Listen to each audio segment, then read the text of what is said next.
এই মৃত্যুর সন্ধিক্ষণে এসেও উনি তার দায়িত্ব থেকে সামান্য পরিমাণ বিচ্যুতি ঘটে নাই। দেশনেত্রী বেগম খালেদা জিয়া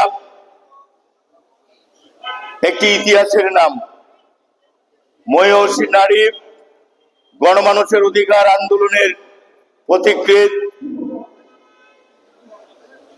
আমরা এভাবেই বলি, মহাকালের সমাপ্তি।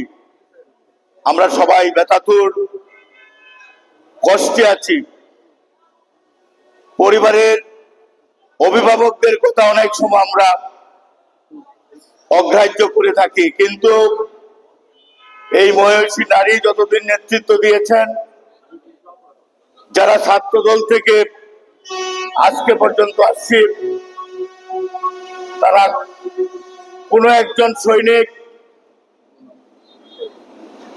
এই আপসহীন নেত্রী বেগম খালেদা জিয়ার নির্দেশকে উপেক্ষা করে যাওয়ার মতো কোনো উপায় ছিল না।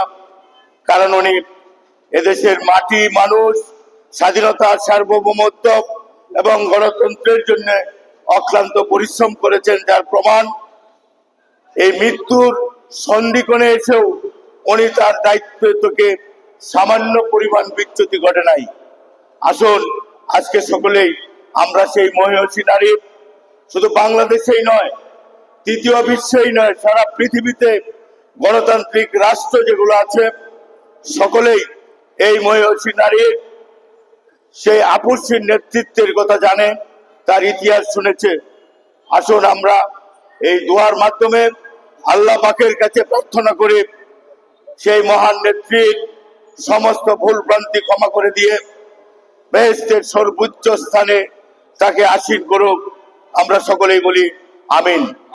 وترحمنا لنكونن من الخاسرين ইয়া রাব্বাল আলামিন। আলোচনা সাহেবানরা করেছেন, এই সমস্ত সওয়াবগুলিকে তুমি লক্ষ কোটি গুণ বাড়াই আহলে বাইত, আহলে আওলাদ, সাহাবীন, তাবিঈন সকলের রূহ পর্যন্ত তুমি পৌঁছাইয়া দিও। ইয়া আল্লাহ, ওনার পিতা মাতা, ওনার বংশধর যেনারা কবর দেশে আছেন, দান করো আল্লাহ।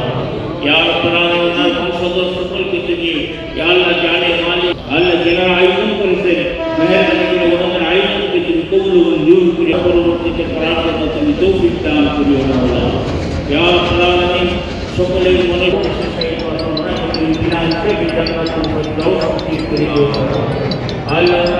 ওনাদের আয়োজনকে তুমি কবুল মঞ্জুর করে নিও। ইয়া রাব্বাল আলামিন, ওনাদেরকে দুনিয়া এবং পরকালে খালকিহি মুহাম্মদ ওয়া আলিহি ওয়া আসহাবিহি আজমাইন। آمين برحمتك يا أرحم الراحمين।